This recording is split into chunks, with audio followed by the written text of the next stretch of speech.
Hey guys, welcome back. Tonight we're heading somewhere cold. So cold your eyelashes might freeze before you can even say school. You're standing in the middle of a Viking encampment far to the north, where the snow glows faintly blue under a star-crushed sky. There's no electricity, no heated blanket, and absolutely no central heating, unless you count a campfire that hisses and snaps like it's trying to stay alive too. So before you get comfortable, take a moment to like the video and subscribe, but only if you really like what I do here. And hey, drop a comment with your location and your local time. I love seeing where in the world you're all listening from. Now turn off the lights, maybe turn on the fan for some soft background music, and let's begin tonight's journey together. You shuffle your boots through knee-deep snow, following a trail of footprints that look like they were stamped by giants. The camp comes into view, a cluster of tents and lean-tos ringed by flickering torches. The air smells of smoke, wet fur, and the sharp sting of salt carried from the nearby sea. You can hear the Vikings before you see them. Low laughter, metal clinking, a tune hummed off key by someone too tired to care. You're part of this band now, at least for the night. The longships are pulled ashore and half buried in frost, their dragon heads looking both fierce and exhausted. The men and women move with practiced rhythm, unloading cargo, stacking firewood, shaking snow from their cloaks. You wonder how they stand the cold, but then again, they were born into it. To them, this biting wind is like background noise. Annoying, but familiar. Someone tosses you a fur cloak. It smells lived in. The kind of smell that says, we haven't bathed in a while, and that's fine. You wrap it around yourself anyway, because pride won't keep you warm tonight. The fire crackles higher as a man drops a whole log onto it, sending up a fountain of sparks that drift like golden snowflakes. You notice the warriors huddled around, not in neat rows, but in messy circles. One sharpening an axe, another sewing a tear in his tunic, a woman gently plucking ice from her horse's mane. Historians still debate whether Viking camps were organised with strict hierarchy or more chaotic and communal. Archaeological digs in Greenland and Norway show both patterns, some tidy, planned layouts, and some that look like everyone just claimed a patch of ground and hoped for the best. You get the feeling this camp belongs to the second type. As you breathe, the air steams out of your mouth in little ghosts that vanish instantly. Your hands ache, even inside fur mittens. The ground crunches beneath you, and every step sounds louder than it should. The sky above feels endless and heavy, as if the stars themselves are frozen in place. One of the older warriors, his beard white as snow and braided with bits of bronze, grins when he sees you struggling. "Too cold for you?" he asks in a voice that could crack ice. You manage a shaky laugh. He chuckles back, then gestures to the fire. "Stay close. The cold eats the slow ones first." Comforting, right? Still, you kneel beside the flames and let the heat sting your cheeks. It feels almost painful at first, but then your body starts to thaw, and for a brief, blissful moment, you can almost forget where you are. A few of the Vikings start roasting something skewered on sticks. Meat maybe, though you can't tell from the smell. Could be fish, could be something that used to neigh. You decide not to ask. Someone starts humming, a deep rhythmic sound that might be a song or just a habit to fill the silence. The others join in, creating a strange, soothing drone that mixes with the hiss of the fire and the sigh of the wind. It's hypnotic. Your eyelids grow heavy, but no one's going to sleep just yet. Not until the camp's set, the weapons are checked, and the night guards are chosen. A group of younger warriors stomp out toward the perimeter, carrying torches and spears, leaving footprints that will freeze solid by morning. The old man glances at you again.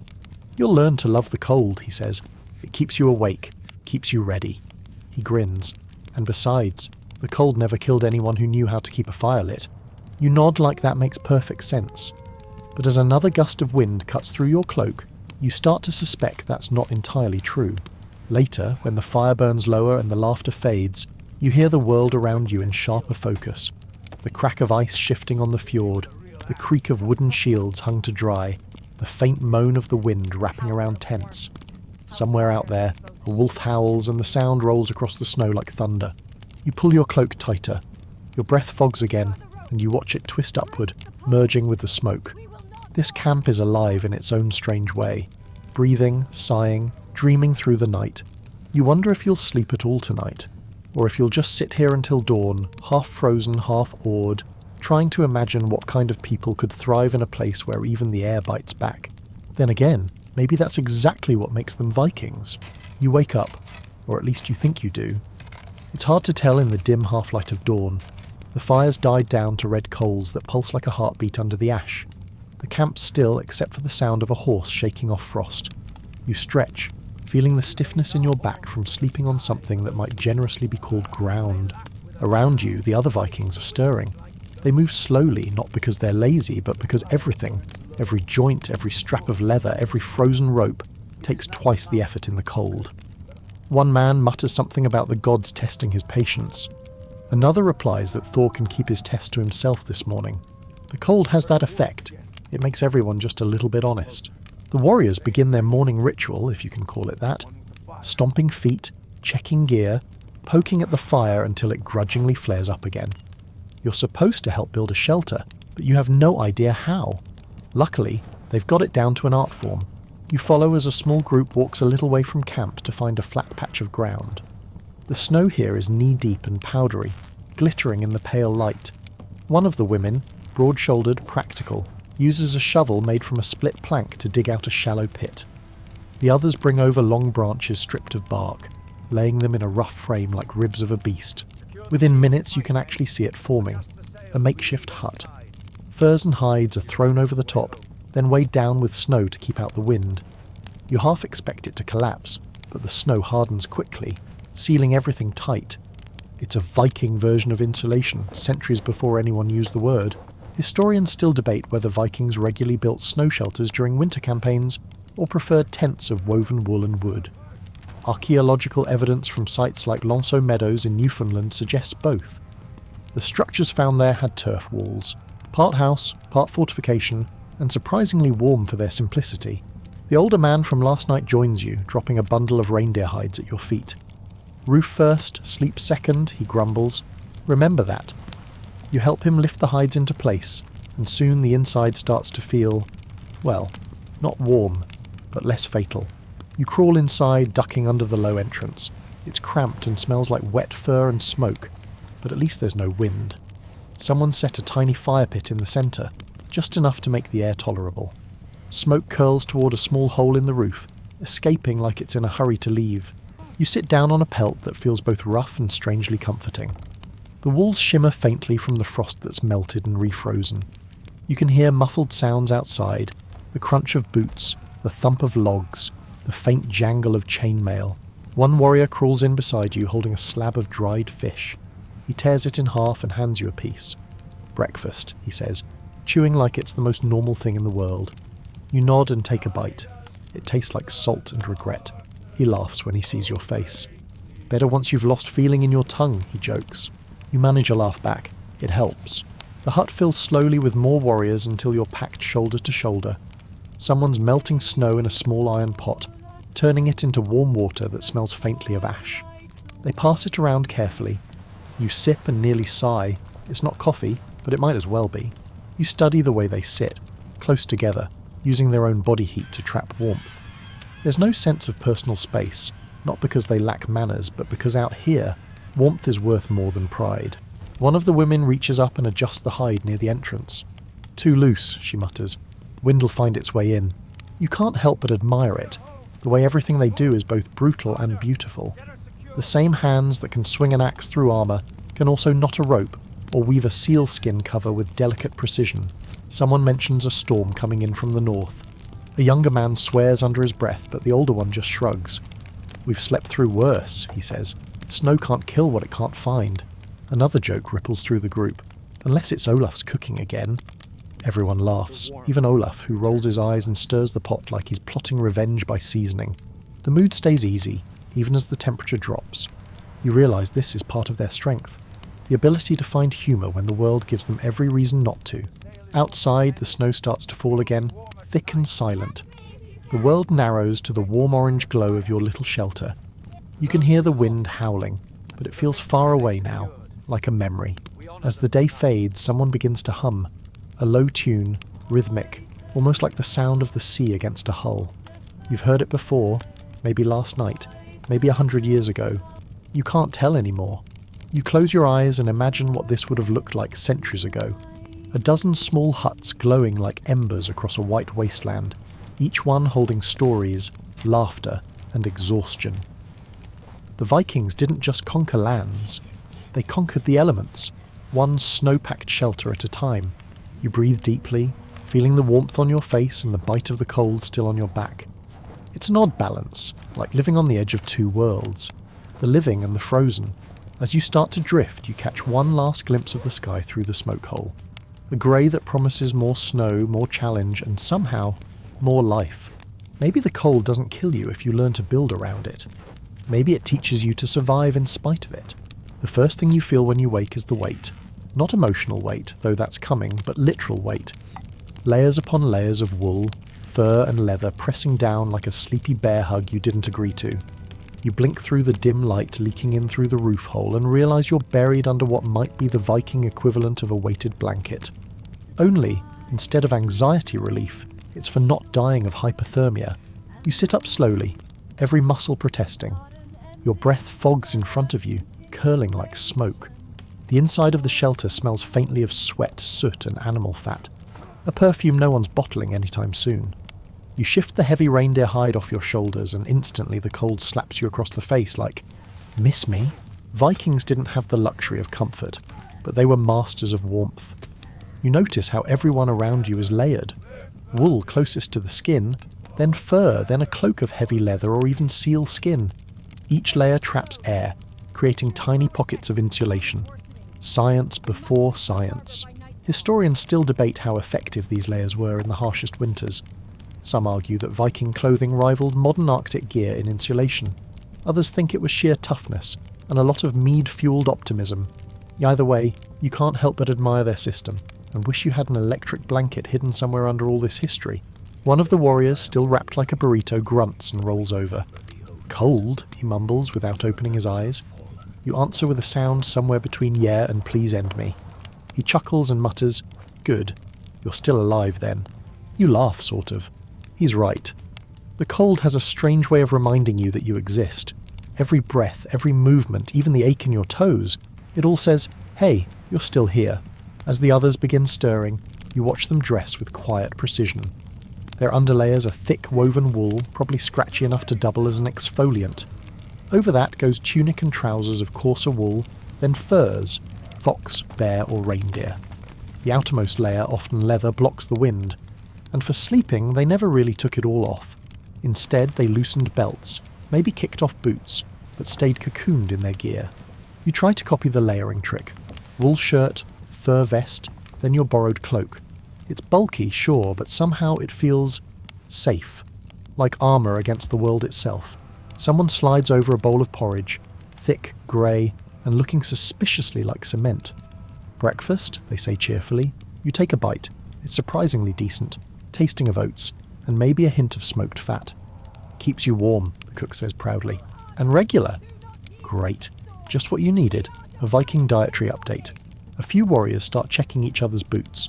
The soles are wrapped in layered wool and lined with moss. Yes, moss. Dried sphagnum moss, soft, absorbent, and naturally antiseptic. Turns out it's not just for decorating flower shops. You realise it's a clever trick.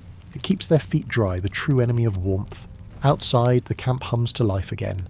You step into the open and instantly feel your eyelashes freeze. The sun's a faint smear behind grey clouds. A few warriors are shaking snow from fur blankets. Others are patching cloaks or airing out bedding. Bedding, by the way, is mostly straw layered with animal hides. Not soft, but warm. You try lying down on one and it creaks like it's judging your life choices. Nearby, someone's cracking a joke about a man who once fell asleep too close to the fire and woke up without eyebrows. Everyone laughs, except one guy quietly rubbing at suspiciously short stubble. You crouch near the fire and feel the radiant heat fight back against the cold. Someone's melting snow in a pot again, tossing in bits of herbs for taste. It smells sharp and earthy, like pine and sage. The heat makes your face sting, but in that satisfying way, like coming back to life. The old man from before notices your layering attempts. He nods approvingly. "Good," he says. "You dress like you mean to see another sunrise." He tugs at his own cloak, worn and patched, but clearly loved. "My mother made this one. Said a man's only as warm as the love that stitched his clothes." He grins. "So I married a woman who sews better." You laugh, shaking your head. There's something disarming about his humour. It cuts through the gloom better than any torch. As you sit together, He explains that layering isn't just about warmth, it's about survival planning. If you get wet, you shed the outer layer first. If your boots freeze, you have dry moss stored inside. If the wind howls, you turn your cloak so the fur faces out. Each trick, a result of generations fighting the same eternal enemy, the northern cold. Historians still argue whether Vikings adopted these techniques from the Sami, the indigenous reindeer herders of the Arctic, or developed them independently. There's evidence of trade and shared practices. Warmth is universal currency when your home is an icebox. The wind picks up and you hunch closer to the fire. Your breath mixes with the smoke and you find yourself hypnotized again by the rhythm of life here. Work, warmth, laughter, endurance. A younger warrior nudges you. You'll get used to it, he says, grinning. The itch of wool, the stink of fur, the constant frostbite flirtation. He pauses, and if you don't, well, at least you'll die stylishly. You snort, coughing a little as smoke fills your face. Evening creeps in early, as it always does up here. The sky fades to violet, and the world turns quiet again. You crawl back into the shelter, pulling the layers tight, feeling the furs hug you like old friends. Outside, the wind sighs through the trees, and somewhere a raven caws like it's laughing at the lot of you. You close your eyes, smiling at the absurdity of it all. You're wearing half a forest, lying on straw and freezing, and somehow it feels right. Because for the Vikings, warmth wasn't comfort, it was victory. The fire is everything. Without it, you'd freeze faster than a mug of mead left outside. With it, you have warmth, light, and a heartbeat to the camp. Tonight the flames crackle high, flickering gold and red, painting faces with a glow that turns exhaustion into something almost noble. You hunch close, palms out, letting the heat sting. Around you, the Vikings gather like moths to a single candle, some sharpening weapons, others just staring into the fire like it's whispering old secrets. The snow outside reflects the glow, turning the camp into a small island of warmth in a sea of darkness. One man tosses a log into the flames and the sparks leap up like stars breaking free. The hearth, he says almost reverently. The gods live here tonight. You glance at him, wondering if he's joking. He's not. For Vikings, the hearth wasn't just about heat. It was about life itself. In every longhouse back home, fire sat at the centre, smoke curling through the rafters, carrying prayers, gossip and dinner smells to the gods above. Out here, in the frozen field, it's the same idea. The hearth binds them together. It's a home away from home. Historians still debate whether these temporary campfires followed a ritual pattern, perhaps mimicking the sacred hearths of their villages. Some argue it was purely practical, a bunch of freezing warriors huddled wherever the wood burned best. Others think there was meaning behind the way they sat. The chieftain nearest the fire, the younger fighters at the edges, half earning their way inward. Either way, you can feel the hierarchy in the air tonight. The old warriors sit closest, their shadows dancing across the flame like ghosts. The younger ones linger behind, poking fun, whispering stories, trying to seem braver than they feel. You watch one of them, barely older than 20, poke the fire with a stick. You ever think, he says, the gods get tired of us burning their forests? Better the trees than us, someone answers dryly. Laughter ripples through the group. There's a rhythm to it, this nightly gathering. Food, fire, laughter, and the slow melt of the day's cold. It's communal therapy. No blankets, no walls, just warmth and noise to chase away what lurks in the dark. You stretch your feet toward the heat and let the warmth creep up through your boots. The air smells of wood smoke and fat, mixed with the faint salt of sweat and metal. Every breath tastes alive. Across the fire, two warriors trade stories. One brags about how he once killed a bear with his bare hands, though judging by the grin, you suspect he used a sword the size of a lamppost. Another tells of a sea voyage so stormy that the waves froze mid-crash. The younger ones gasp, the older ones just nod, unimpressed. The truth is, Viking nights were long. There wasn't much else to do once the fire was built, so stories became survival. Each tale was warmth, a distraction from frostbite and fear. A woman in a red cloak starts humming, her voice low and smoky. The others quiet. She's singing something old, a song that rolls like ocean waves. You don't understand the words, but the tone carries everything. Longing, bravery, home. It's beautiful and lonely at the same time. Someone murmurs that she's singing about Aegir, the sea god who brewed ale for the gods and drowned men who displeased him. A fair host, another jokes, as long as you don't spill your drink. The laughter is soft this time. You can tell the song means something deeper, a memory of those who never came home. The fire pops and a spark lands on your sleeve. You swat it away, laughing nervously. "Don't worry," says a warrior beside you. "That's just the gods testing if you're flammable." You chuckle. I hope they're disappointed. He grins. They usually are. The conversation shifts as the night deepens. Talk turns to raids, families, old friends. You notice how open they are. There's something about the fire that breaks down walls faster than any weapon. They tease, they argue, they boast. But beneath it all, there's connection.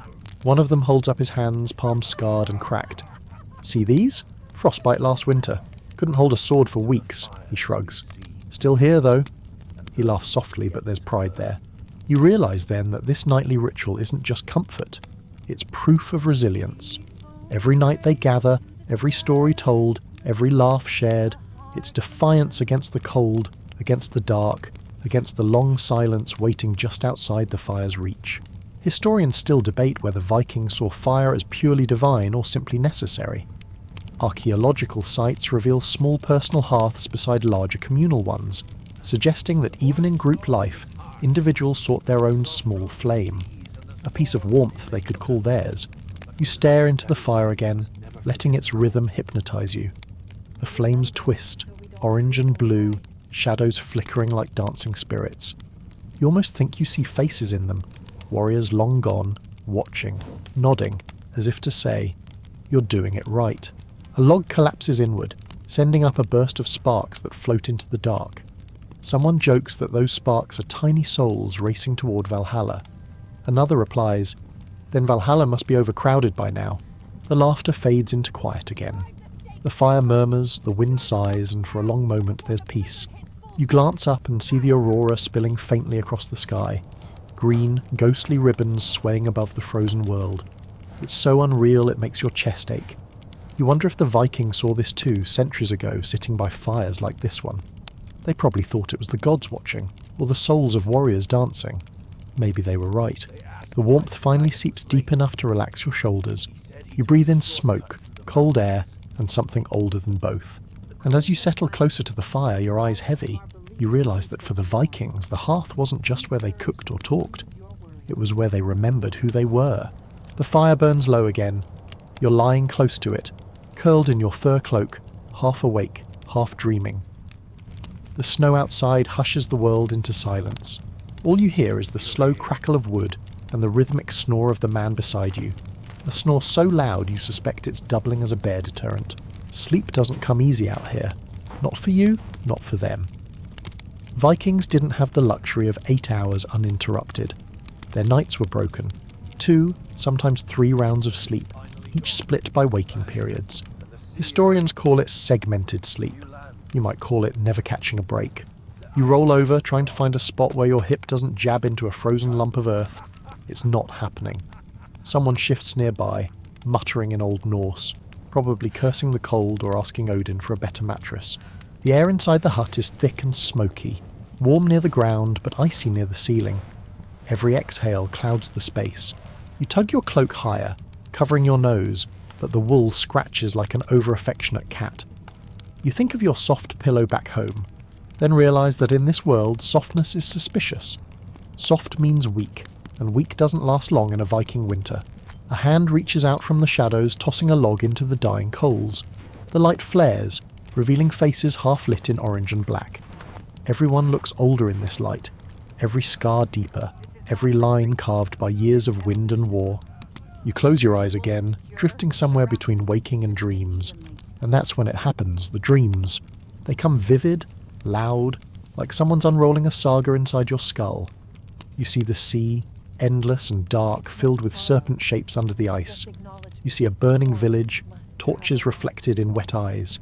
You hear chanting, drums, laughter, screams, then silence, the kind that stretches forever. You jerk awake, heart pounding.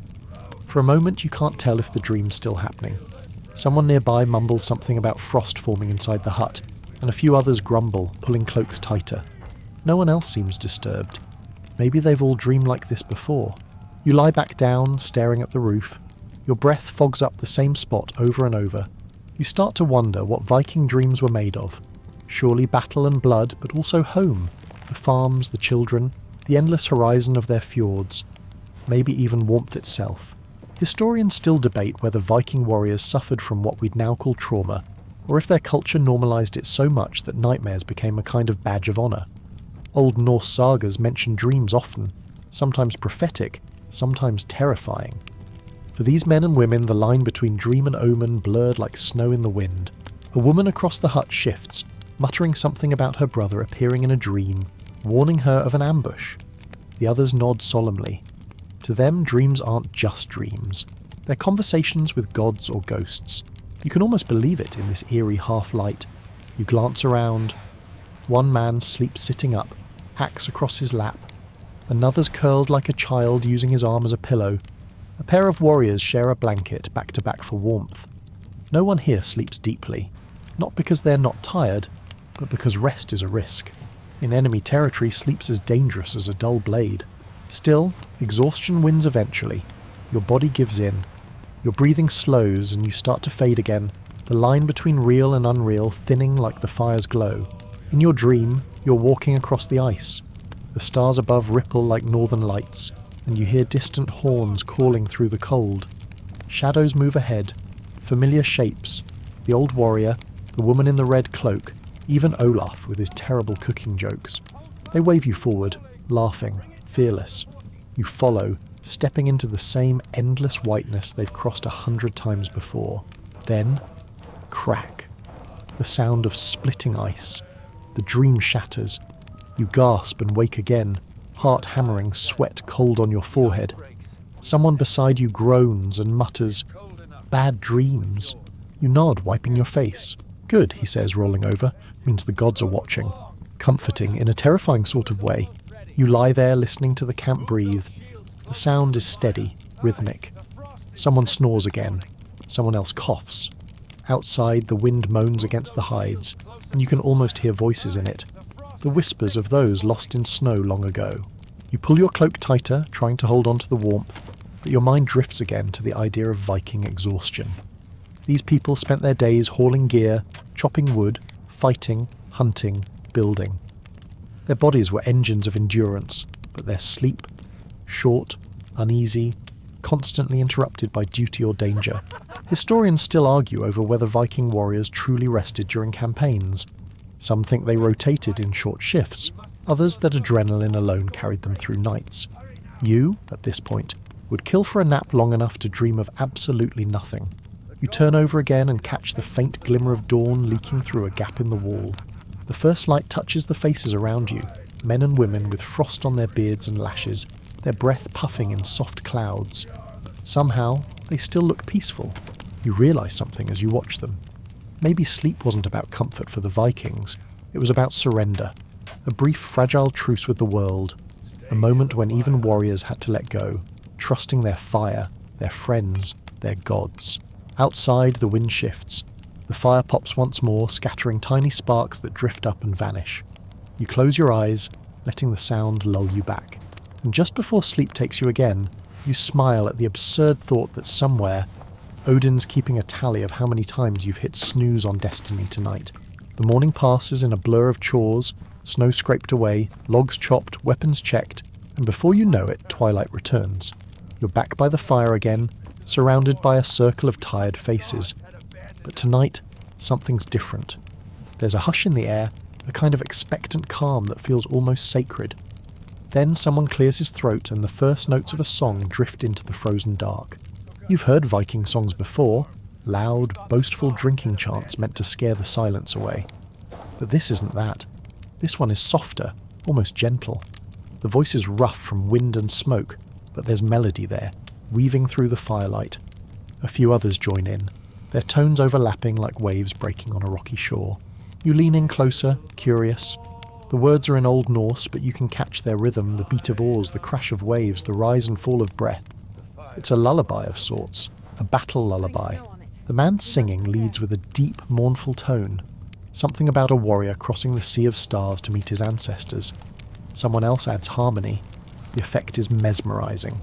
The fire pops, sparks swirl upward, and for a moment you could swear the stars themselves are listening. Historians still debate whether Vikings used songs for ritual, or simply to keep spirits up during long nights. Some sagas describe Vardlokur, protective chants meant to ward off spirits or summon courage. Others suggest skalds, the Viking poets, were the camp's emotional anchors, part historians, part comedians, part therapists with a harp. The woman in the red cloak, her voice the same one that haunted the last night's memory, begins another song. This one's faster, sharper, and everyone joins in with claps and stomps. The beat rolls like a heartbeat, growing louder until the entire shelter vibrates with it. Someone bangs his cup on the shield beside him, another stomps the floor, and suddenly the camp becomes a drum. You can't help but smile, it's contagious. The rhythm gets inside you, pulling you into its orbit. You start tapping along with a stick, and a nearby warrior grins at your effort. You've got the spirit, he laughs. But your timing's terrible. Blame the cold, you shoot back. He smirks. We all do. The music swells again, and for a brief moment the Vikings transform. Their tired faces soften, their bodies sway, their eyes glint with something fierce and bright. This is warmth of another kind, not from fire, but from memory and rhythm. Someone jokes mid-song, slipping in an improvised line about Olaf burning the stew again. Laughter erupts, the melody stumbles, and then they all pick it back up, louder this time. Humour lives here too, right beside the gods. You glance around the fire, scarred hands, frost-crusted beards, shoulders brushing, eyes half shut in comfort. The songs are doing their job. Fear melts, exhaustion fades, and for the first time all night, no one looks ready to fight the cold. The old warrior from before sits nearest the flames, carving something into a strip of wood. Songs keep us alive, he murmurs, not looking up. They remind us who we are when the dark gets too loud. You nod, watching his hands. The carving looks like runes, old words, protective maybe, or personal. He catches your eye and smiles faintly. These, he says, are words my father sang before battle, said they bring luck, or maybe just courage. Sometimes they're the same thing. The firelight glints off his eyes. You think about how, for these warriors, music wasn't entertainment, it was magic, medicine, and memory wrapped into sound. Historians still argue about how Vikings remembered their songs. Some say skalds memorized thousands of verses, passing them down like living libraries. Others think improvisation was the norm, new lines born from every night, shaped by mood, weather, and audience. You like that idea, that no two nights were ever the same, no song ever truly repeated. The rhythm slows, and the final note fades into the night. No one speaks. The silence that follows feels thick, almost holy. You can hear the snow falling again outside, soft and steady. Then quietly someone starts a new melody, just a hum at first. You recognise the pattern. It's a tune from earlier but slower now, stretched out like a sigh. A lullaby again, this time meant for sleep.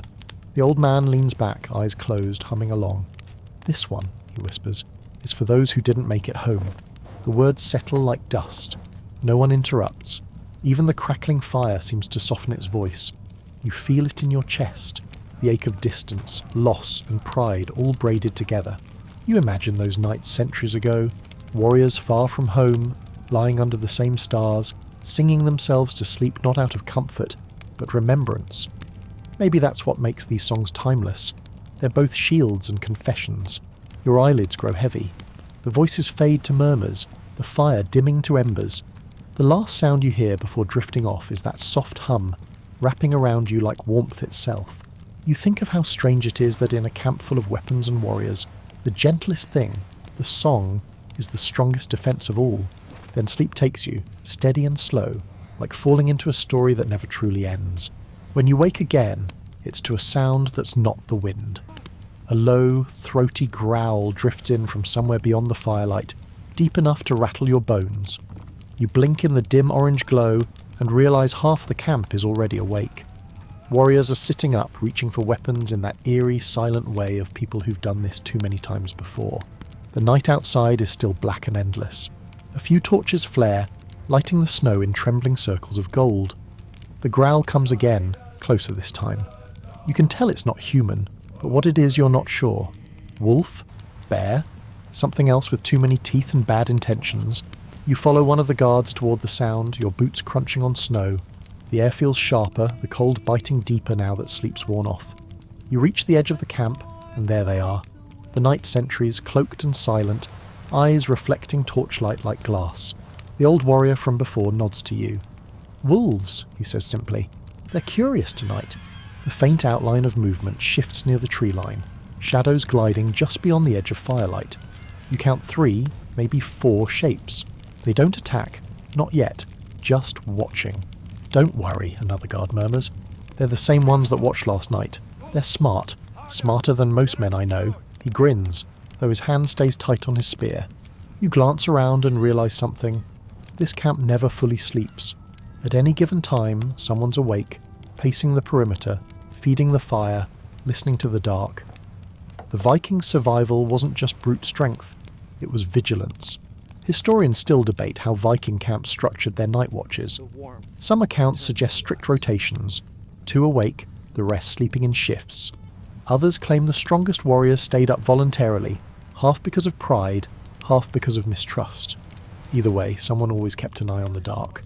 You huddle near the fire while the guards scan the trees. The flames throw long shadows that dance across the snow. One of the younger sentries, barely more than a boy, grips his axe too tightly. You can hear the leather creak.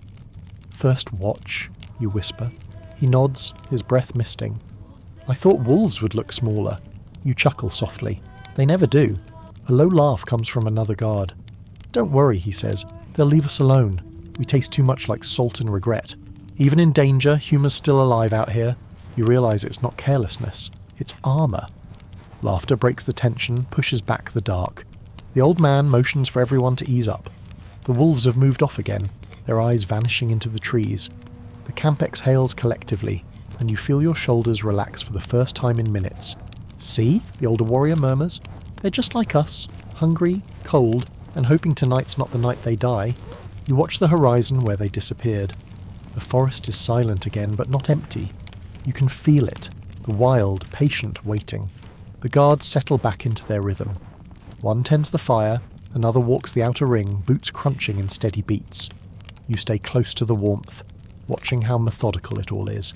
Every movement practiced, every risk calculated. The Vikings might look chaotic from afar, but up close they're a machine. You glance at the nearest guard and ask, "Don't you ever get tired of watching the same dark?" He shrugs.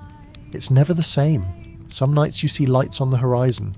Sometimes snow spirits dance. Sometimes..." He grins.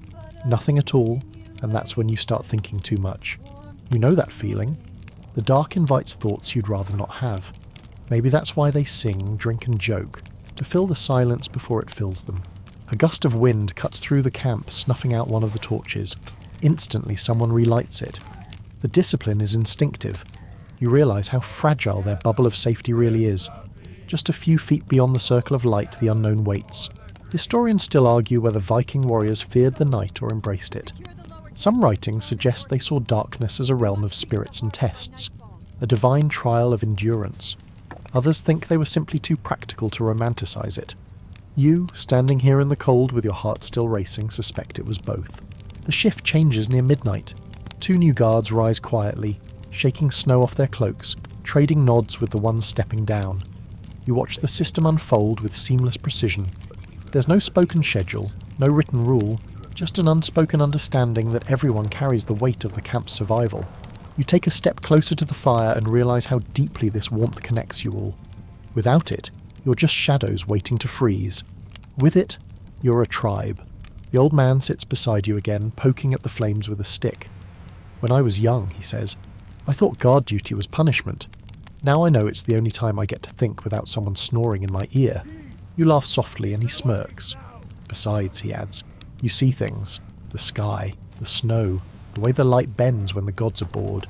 You tilt your head upward. The stars are faint tonight, half hidden by clouds, but the aurora still flickers faintly like green smoke. It's quiet, almost peaceful again. One of the younger guards yawns loudly. "What if the gods get bored with us?" he jokes. The old man grins. "Then may they find better entertainment than freezing mortals." You smile, pulling your cloak tighter. The wolves don't return, and soon the camp drifts back into its usual rhythm of sleep and soft murmurs. But you stay up a while longer, listening to the crackle of the fire, the low whisper of the wind, the distant creak of trees shifting under snow. The world feels vast and alive, and you, tiny, breathing, lucky to be warm. For a moment you understand why they keep watch. not just for safety but for connection. Out here, surrounded by endless white and endless dark, the firelight is proof that someone's still awake, still human. The next day bleeds into night again, and by the time the wind begins its low howl, the camp smells of smoke, salt, and roasted fish. Dinner, or something pretending to be it, is on. You follow the scent through the flicker of firelight until you reach a low wooden rack where strips of fish hang over the flames, glistening with melted fat. A woman wearing sealskin mittens pulls one down and tosses it to you without a word. You catch it, nearly burn your fingers, and take a bite. It's salty, smoky, and just this side of edible. Cod? You ask. She grins. Mostly. You decide not to ask what the rest might be.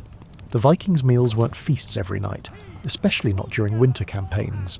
They survived on smoked or dried fish, salted meat, and flatbread baked on stones. Sometimes they'd boil stews of barley and whatever unlucky animal wandered too close. When they were lucky, there was mead, thick, sweet, and strong enough to make you forget you were sitting on a frozen field in the middle of nowhere. Historians still debate how varied Viking diets really were.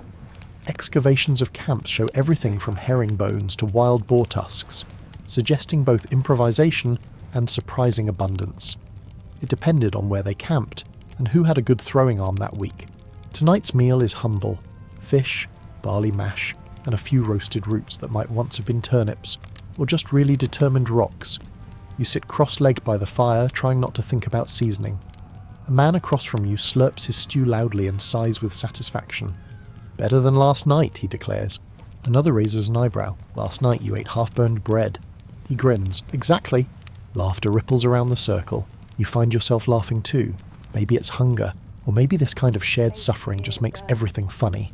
Someone hands you a wooden cup filled with mead. You take a sip and warmth spreads instantly through your chest. "Careful," says the old warrior beside you. "Too much and you'll forget how cold it is. Not enough and you'll remember." You nod in solemn agreement and take another sip. The conversation drifts toward food legends, stories of mythical meals and brag-worthy hunts. A young warrior swears he once saw a man cook a whole walrus on an open flame. Another claims to have eaten snow mixed with bear fat for energy.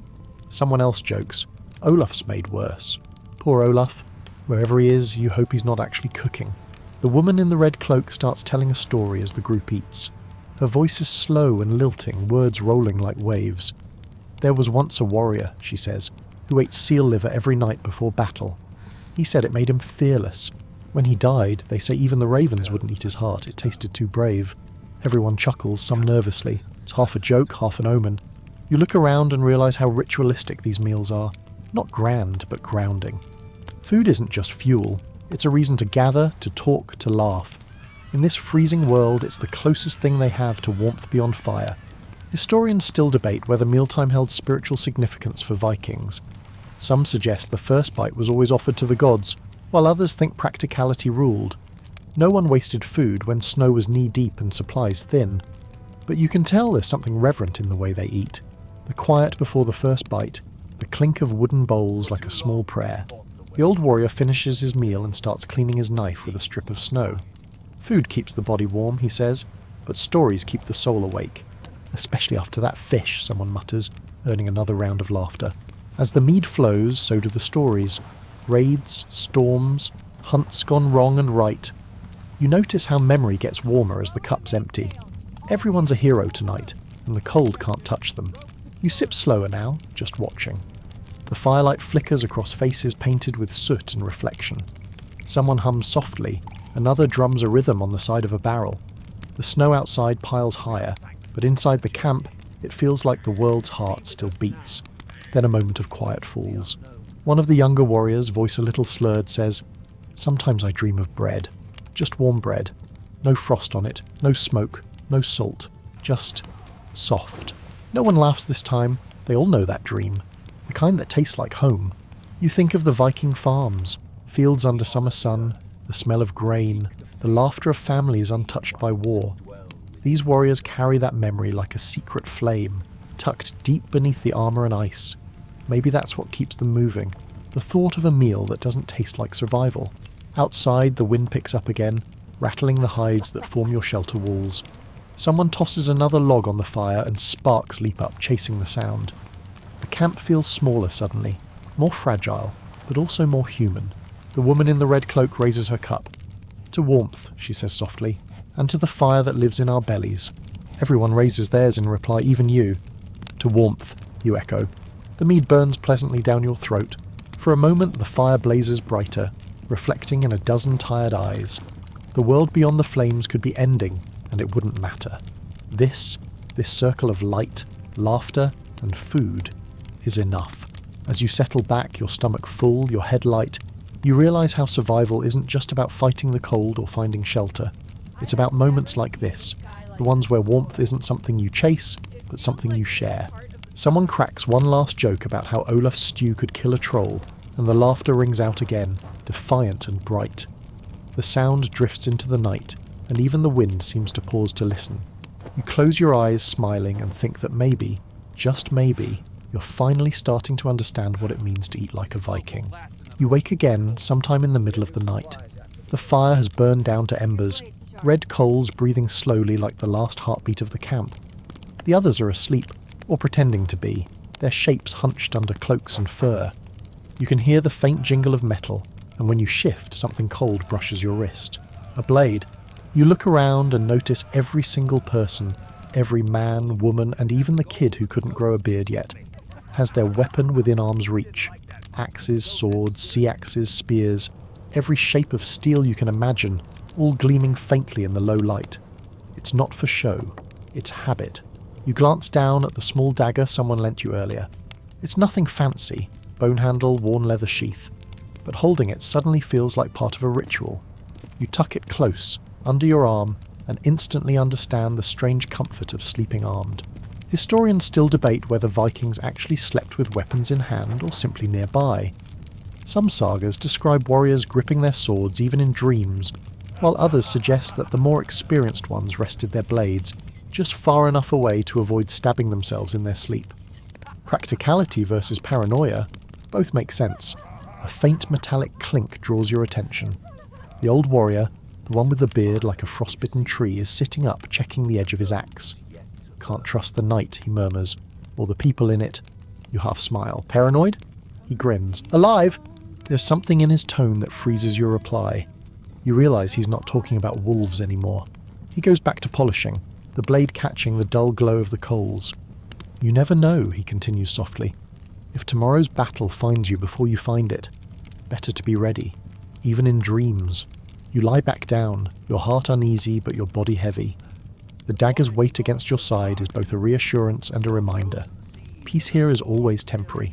Outside, the wind rattles the hide walls, and somewhere in the distance a faint horn echoes, one long note, mournful and low. You sit up instantly, but the others don't panic. A few groan, one swears, another mutters, false alarm again. Apparently this happens. A lookout enters the camp a few moments later, brushing snow off his shoulders. No ships, he says.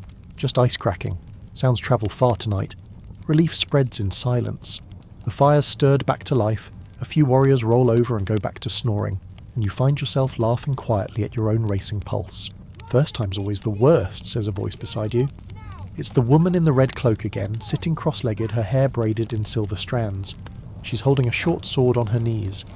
After a while, you stop fearing the alarm and start fearing the silence that follows it. You look at her. You sleep like that every night? Like this, she says, nodding toward her blade, and like this, she taps her temple. Mind sharp, dream sharper. You smile, doesn't sound very restful. It's not, she admits, but it keeps you breathing. She goes quiet, staring into the fire, the flames reflected in her eyes. After a long pause, she adds, Once, I woke to a knife at my throat. My own cousin, drunk and angry over a lost wager. She shrugs, as if describing the weather. I keep the sword close since then. People change faster than the wind. You swallow hard. There's no sentimentality here, no pretense of honour without fear, just survival, raw and constant.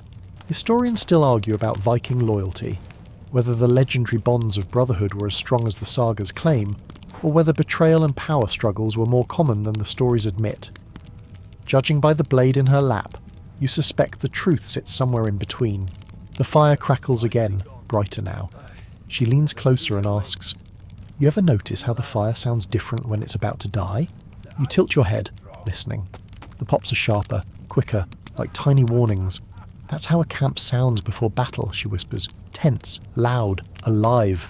You wonder if she's just poetic or quietly terrified. Maybe both. Another warrior rolls over in his sleep, his arms slamming into the shield beside him. The metallic clang echoes through the shelter, and everyone stirs slightly. You watch them settle again, each movement instinctive, protective, even in sleep. These are people trained to wake up ready to fight before their brains even catch up. You lie back again, the dagger pressed to your ribs. You try to sleep, but your mind won't let you. You start imagining what it must have been like centuries ago. Hundreds of warriors packed in a camp like this, armour clinking, breath steaming, hearts pounding, waiting for dawn or death, whichever came first.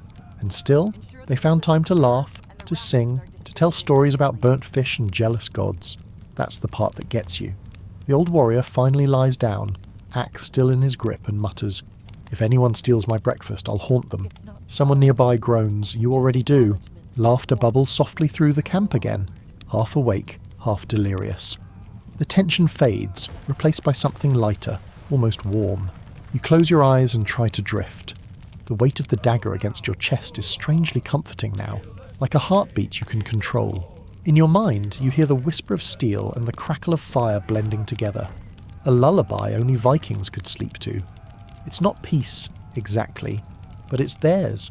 And maybe, for tonight, is yours too. The next day dawns grey and windless. A rare mercy. The snow has stopped falling, and the cold feels sharper now, more personal. You step out of the shelter, stretching sore limbs, watching steam curl off your breath like you're exhaling smoke.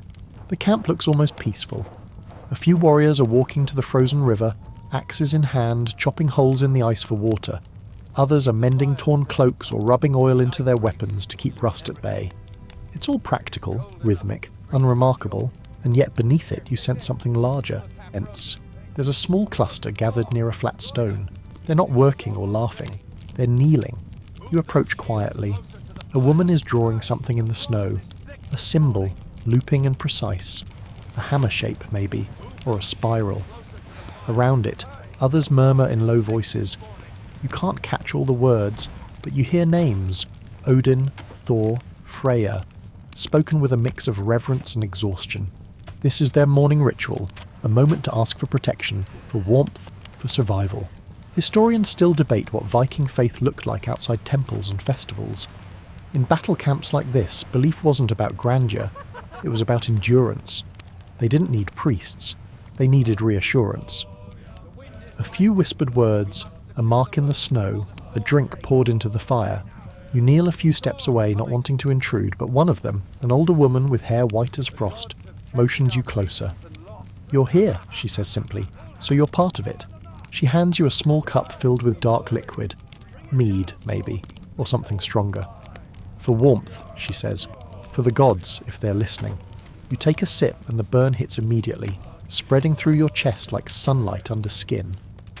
The group bows their heads as she murmurs something in Old Norse, her voice low and rhythmic. You don't know the words, but you can feel them, each syllable vibrating in the air. Then silence. The wind picks up again, tugging at cloaks and hoods. Someone mutters that it's a sign, the gods answering. Someone else rolls his eyes. The gods answer everything with wind, he says, even bad jokes. A ripple of laughter breaks the solemnity, and just like that the moment shifts back to something human. You linger, watching as they start marking runes onto bits of wood. The old woman explains, "Protection runes. Luck too if we've earned it." She presses one into your hand. The symbol is simple, crossed lines carved deep. "For when you sleep," she says. "The frost can't bite through faith." You thank her, turning the charm in your fingers. The wood is rough, the cuts uneven, but you feel something solid in it, a piece of someone's hope passed on. A few warriors nearby are debating which god deserves the most credit for keeping them alive. "Thor," says one, storm strength all of it. "He's the reason my fingers haven't fallen off." "Freya," counters another. "She keeps our spirits alive. You'd all freeze if not for her love of warmth."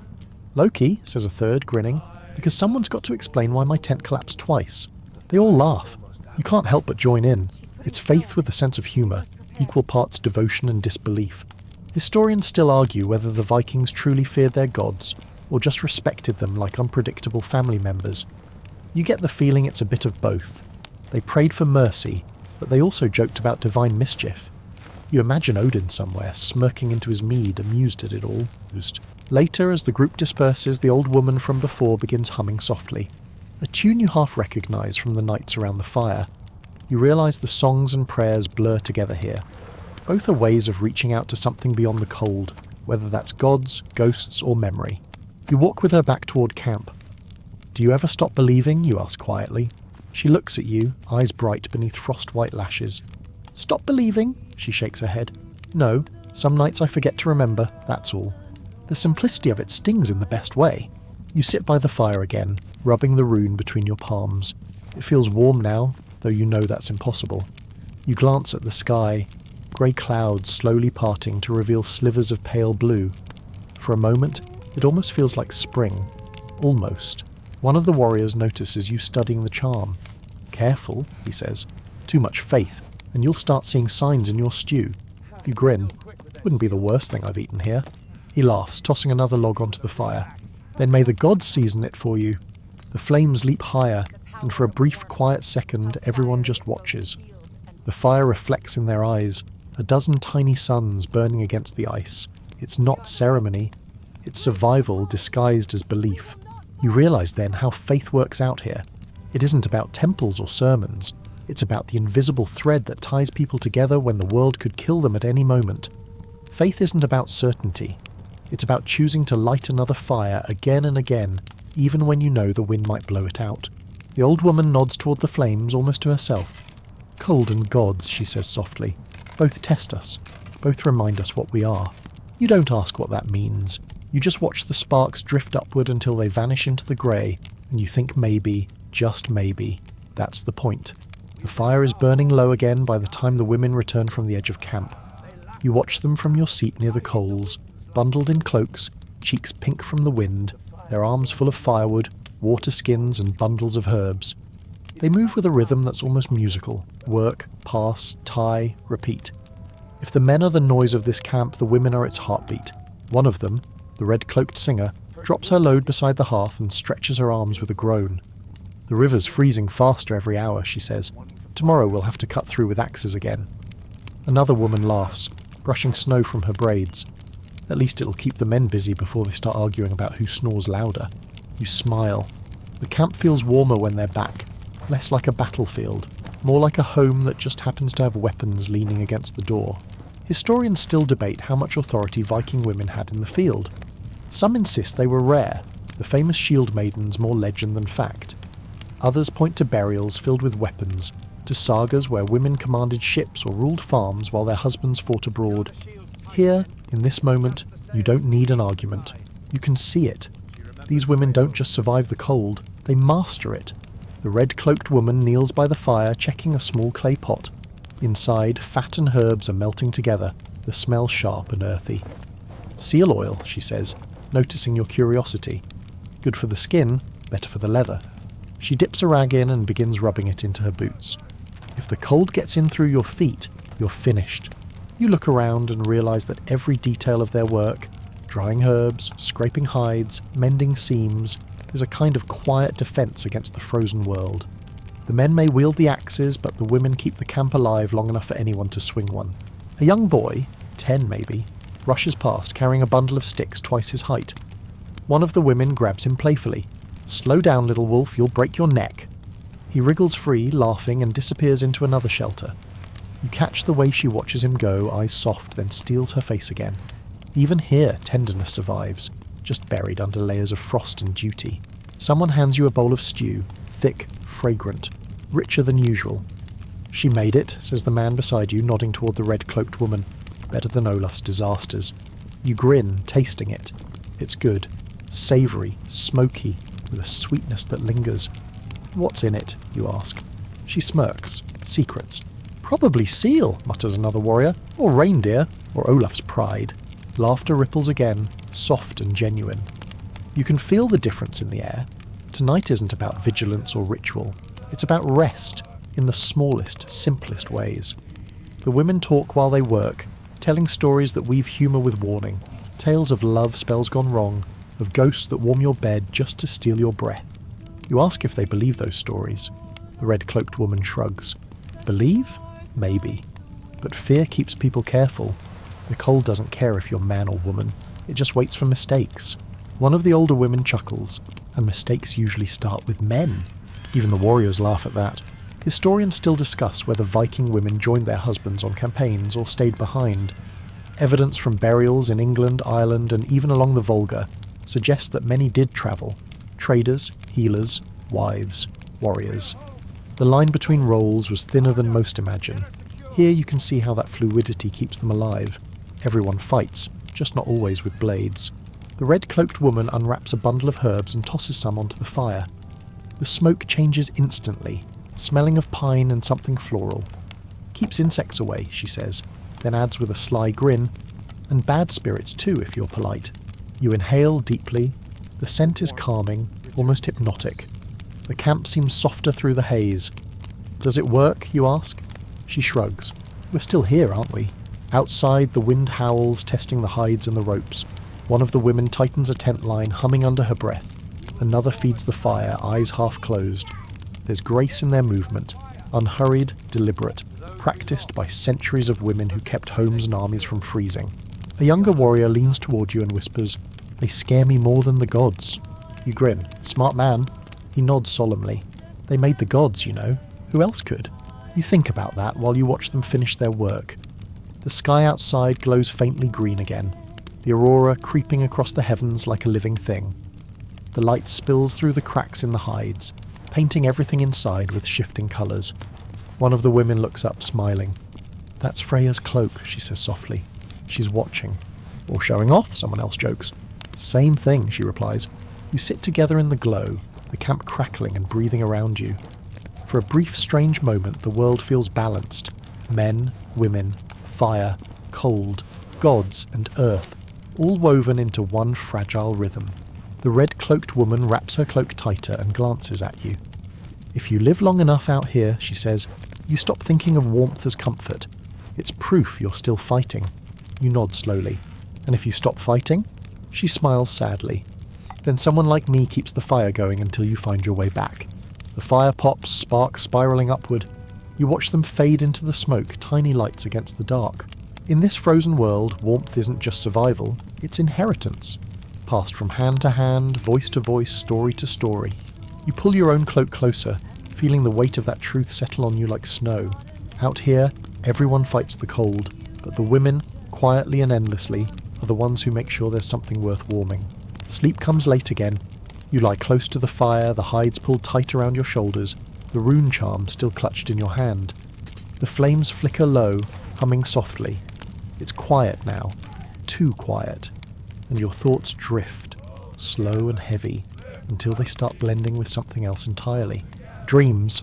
At first they're gentle, snow falling, water lapping against a longship hull, the rhythmic sound of oars cutting through fog. You're back on the sea, surrounded by faces you half remember. But as always in these dreams, something shifts.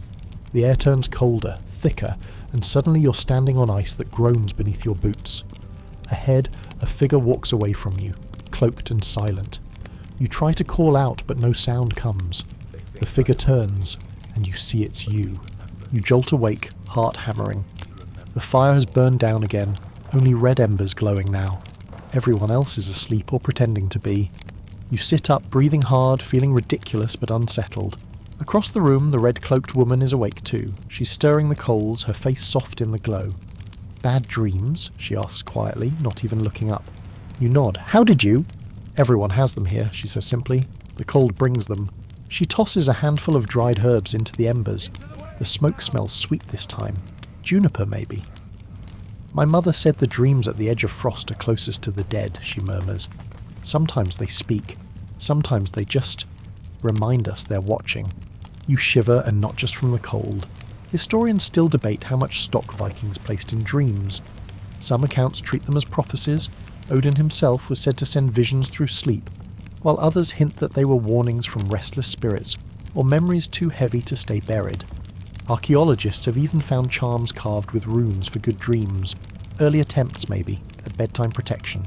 The red-cloaked woman stares into the fire. "We used to laugh at it," she says. "The old women with their dream talk. But then one night my brother dreamed of a wolf pack circling our farm. The next morning we found our sheep torn apart. She looks at you, eyes glinting. Since then I listen. You swallow, unsure what to say. Another warrior stirs in his sleep, mumbling something that sounds like a prayer.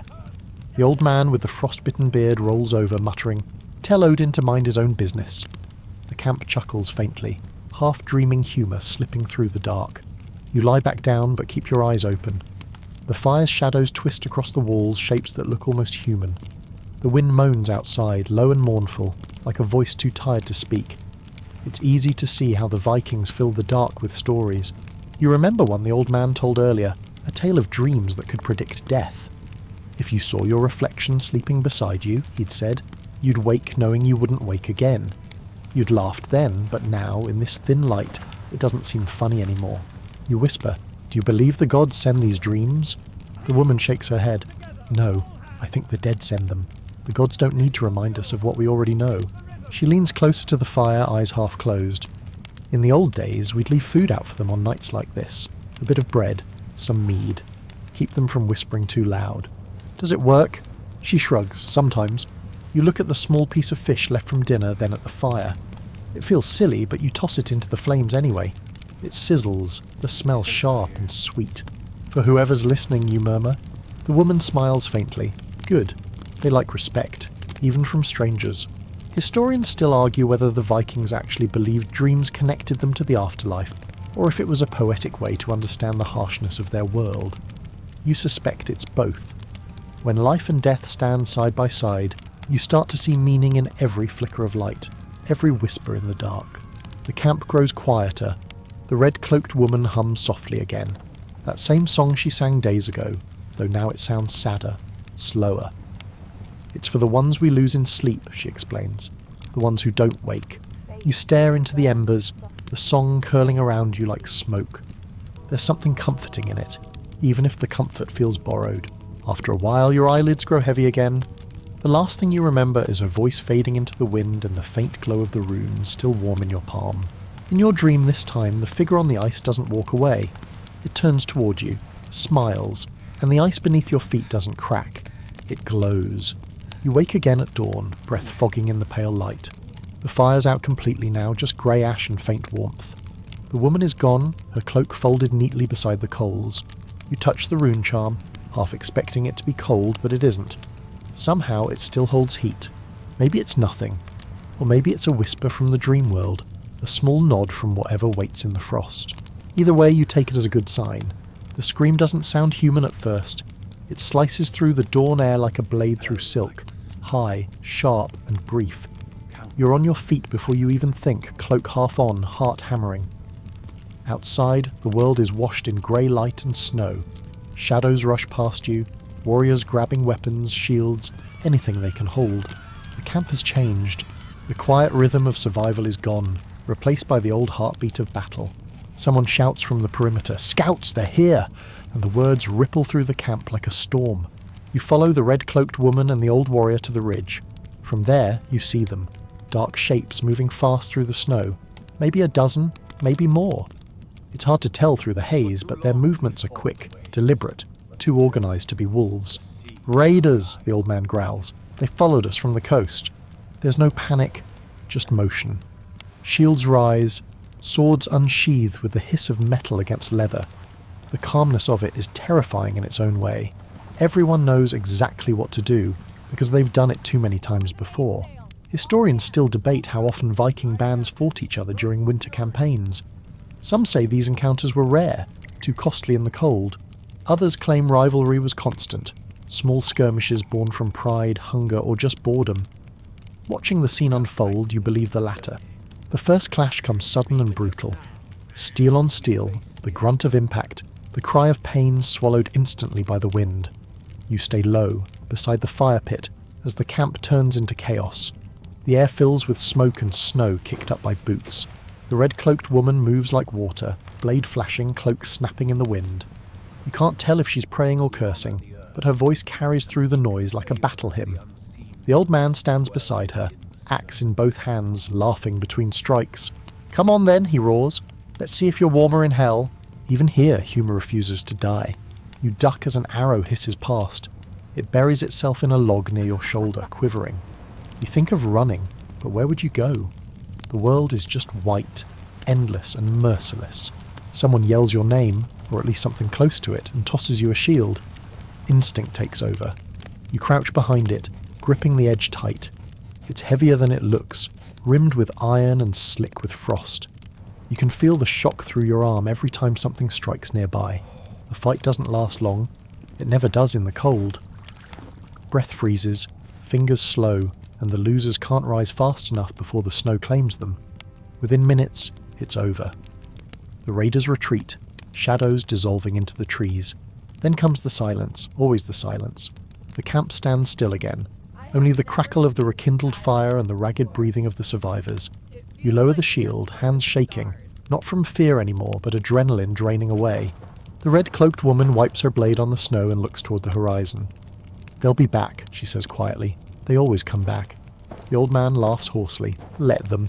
Gives us something to dream about." You glance around at the aftermath. A few wounded, bandaged with torn cloth. The smell of blood mixes with the smoke, thick and iron-sweet. No one cries, no one mourns, at least not yet. Instead, they rebuild the circle. Fires relit, shields stacked, sentries posted. Historians still debate whether Viking raids were as merciless as the stories suggest, or if that image was sharpened by the pens of their enemies. Watching these faces, tired, cold, but unbroken, you realise it doesn't matter. Mercy isn't part of this world. Survival is. Later, after the cleanup, the camp grows quiet again. You sit near the fire, exhausted. The air is sharp, the smoke rising straight into a sky that looks almost too blue for what just happened. The red-cloaked woman sits beside you, binding a cut on her hand. "You fought well," she says. "I hid behind a shield." She smirks. "That's fighting smart." You can't help but laugh. "Is it always like this?" "Always something," she says. "If not wolves or raiders, then the cold or hunger or dreams." She glances at you. The trick is staying alive long enough to laugh about it. You nod, watching the fire. "Historians will probably argue about all this one day." She raises an eyebrow. "Historians?" "People who study the past." She smiles faintly. "Then may they freeze trying to understand it." You both laugh. The old man limps over and drops down beside you, groaning. "Still breathing, eh?" "Barely." He grins, showing a missing tooth. "Good. That's the Viking way." Someone brings him a bowl of stew, thin, smoky. He slurps loudly and sighs. "Ah, perfect. Tastes like survival." The camp chuckles around him. You realise this is how they heal. Not with rest, but with humour, ritual, and relentless normalcy. The fire burns brighter again, and for a brief moment the world feels warm. The aurora shimmers faintly above, ribbons of green curling across the stars like slow-moving ghosts. You can almost believe they're watching. Old friends, fallen comrades, the ones who didn't wake from their dreams. You sit back, exhausted, the taste of smoke in your mouth and the sound of laughter mixing with the crackle of fire.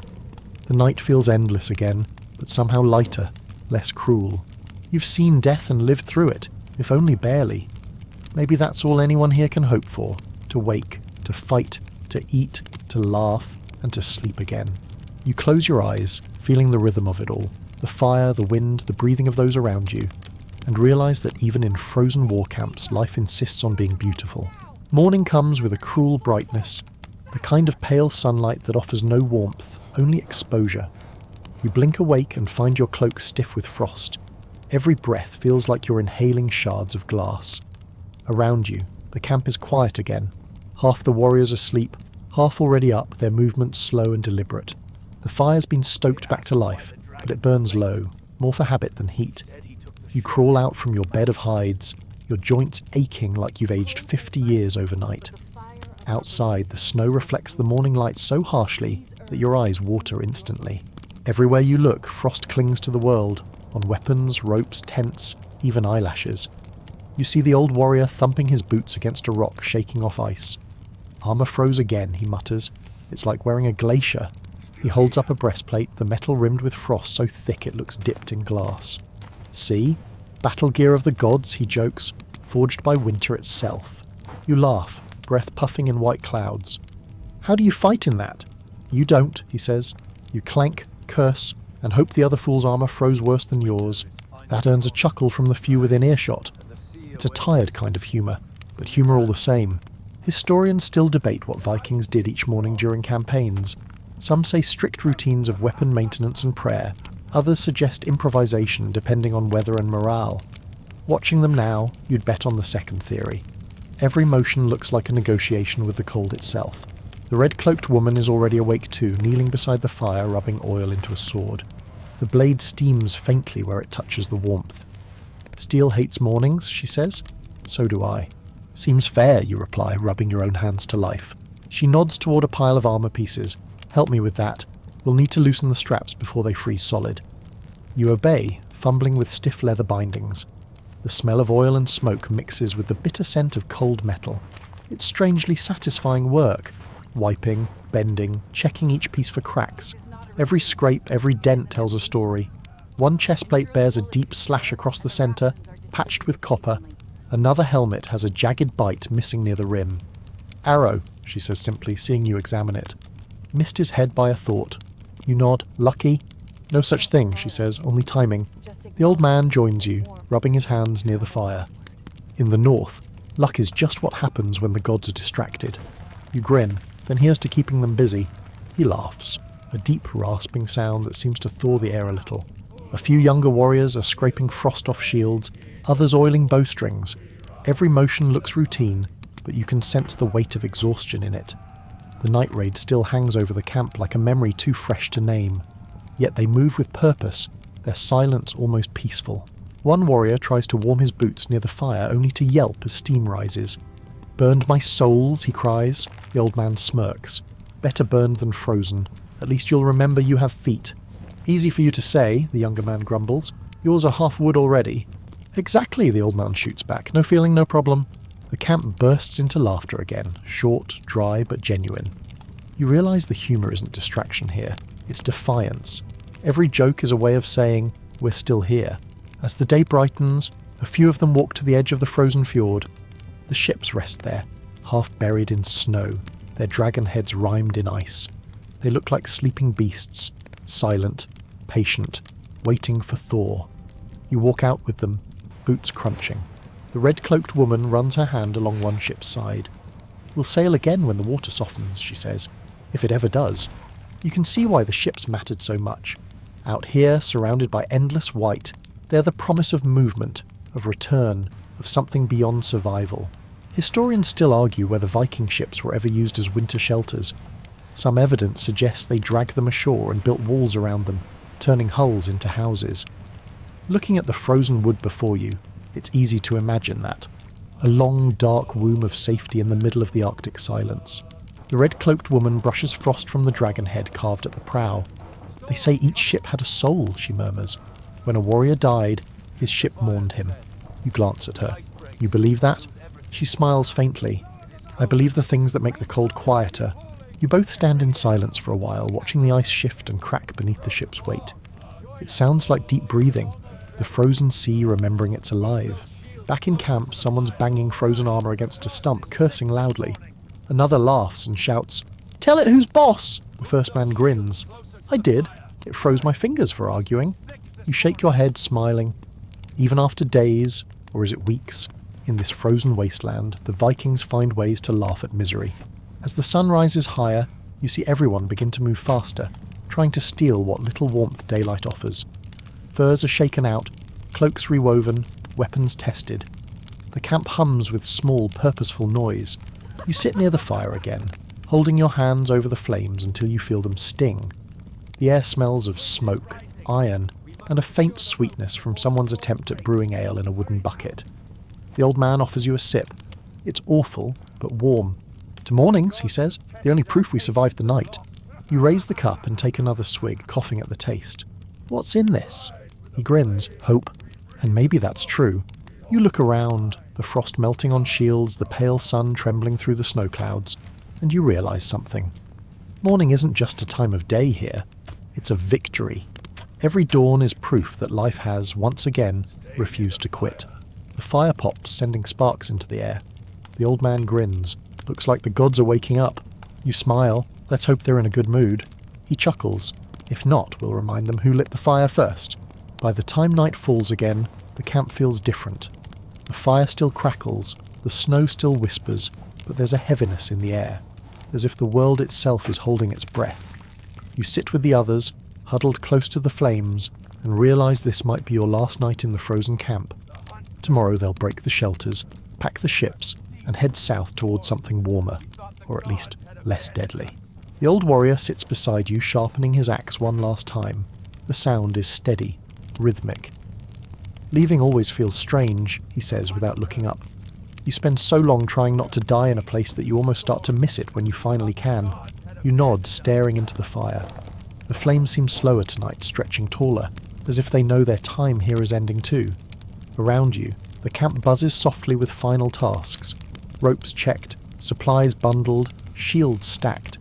Even the laughter sounds muted now, tinged with exhaustion. The red-cloaked woman appears with a pot of stew and ladles it into bowls. The smell is rich and smoky, spiced with something sweet. "For the road," she says, "or for the gods, if we don't make it." Someone mutters, "They can fight us for it." Another laughs, tired but sincere.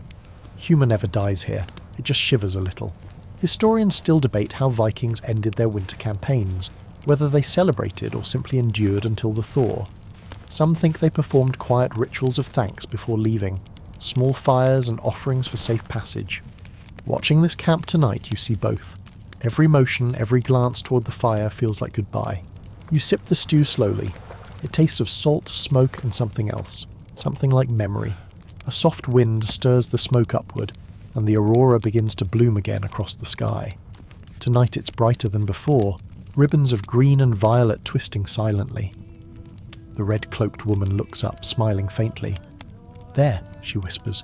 "The gods light the way home." The old man grunts. "Or they're laughing at how long it took us."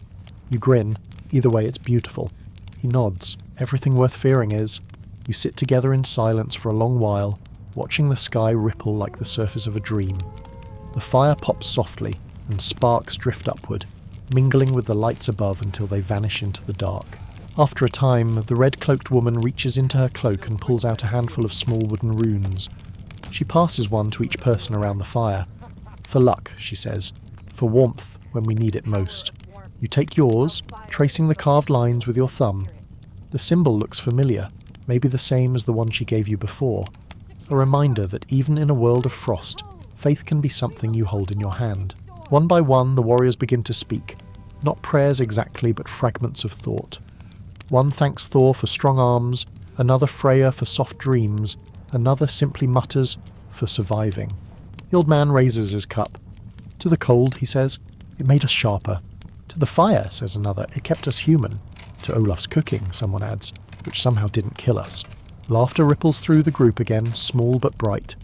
The sound carries out across the snow like music, like something alive refusing to fade. You can feel the pull of sleep again, but you fight it for a while longer. You want to remember this. The glow of firelight on frost-rimmed faces, the low hum of voices, the warmth of shared breath in the frozen dark. You want to remember how even in the harshest night, people still found ways to laugh, to sing, to believe. The red-cloaked woman catches your eye. "You'll dream tonight," she says softly. "Everyone does before they leave a place like this." "What kind of dreams?" you ask. "The true kind," she says. "The ones that remind you what's worth carrying home." You don't answer. You just stare into the fire until it's all you can see. Later, as the others drift off one by one, you lie back on your furs, your rune pressed against your chest. The fire hums low, and the aurora sways above like slow-moving tides. You close your eyes and listen to the camp breathe. The sighs, the soft rustle of fabric, the faint clink of weapons settling. Your last thought before sleep is simple. Maybe the cold never leaves you, but maybe that's not a curse. Maybe it's a memory that keeps you warm. The wind hushes outside, the snow falls slower now, softer. Tomorrow they'll march and the fire will be just ashes in the snow. But tonight, for one more fleeting heartbeat, the camp is alive. Warm, bright, unbroken. And now, as the last fire dies and the embers fade into the snow, you feel the quiet settle deep into your bones. The cold doesn't bite anymore. It just hums softly, like an old friend singing you to sleep. The ships wait on the shore, their dragon heads still dusted in frost, their hulls whispering of home. You walk once more through the sleeping camp. Every sound feels sacred now, the sigh of wind through the hides, the faint creak of shields, the deep, steady breathing of those who fought and laughed beside you. You know that when the sun rises, this place will vanish beneath the snow, leaving only footprints and ashes. But for now, it's alive. You pause at the fire pit, kneel, and press your rune into the cooling ash. It leaves a faint mark. Nothing grand, just a small sign that you were here, that you endured. Maybe that's all any Viking ever wanted. Not immortality, but remembrance. The wind shifts, carrying with it the smell of smoke and sea salt. Somewhere out beyond the ice, the aurora shimmers one last time, spilling its green light across the horizon like the touch of a farewell. You close your eyes, breathing it in. You can almost hear the red-cloaked woman's voice, soft and tired. Keep the fire going until you find your way back. You smile, letting the cold wrap around you like a blanket. Now turn down the light, pull the covers close and breathe deep. The Vikings are still out there somewhere, sleeping beside their fires, dreaming of home. And maybe, just maybe tonight, you'll dream with them.